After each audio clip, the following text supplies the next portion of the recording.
Le français est la langue de l'élite.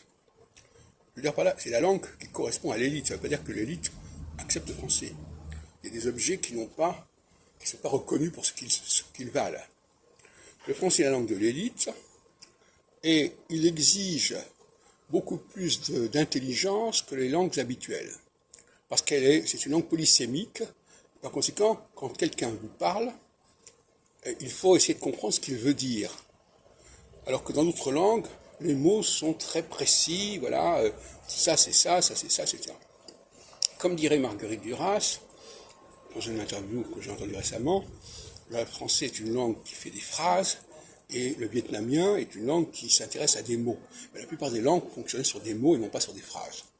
Ce qui fait que les gens qui abordent le français, qui ne sont pas préparés, eh bien, ils sont perdus parce qu'ils ne savent pas dans quel sens comprendre les mots du français, puisque ces mots dépendent du contexte.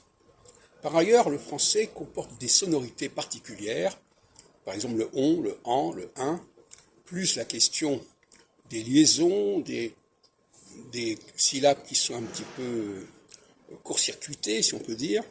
Et là encore, il faut toute une préparation pour comprendre le français correctement et pour le prononcer correctement.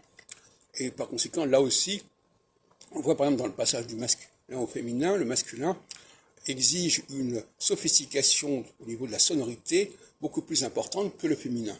Je dis par exemple grand, si je dis bon par exemple, bon, ben c'est beaucoup plus sophistiqué que bonne. Bonne, c'est la façon banale de parler la langue. Bon, ça exige tout un travail, il faut inventer le son on. Et d'ailleurs, les Anglais l'ont compris puisque ils ont adopté le on dans des cas très limités, mais quand même, ils disent I don't, I can't, I won't. Eh bien, ils parlent à la française, ils parlent selon l'élite française. Mais d'une manière générale, ils ne parlent pas de cette façon et ils n'utilisent pas cette forme en N propre au français, ce qu'on appelle les diphtongues.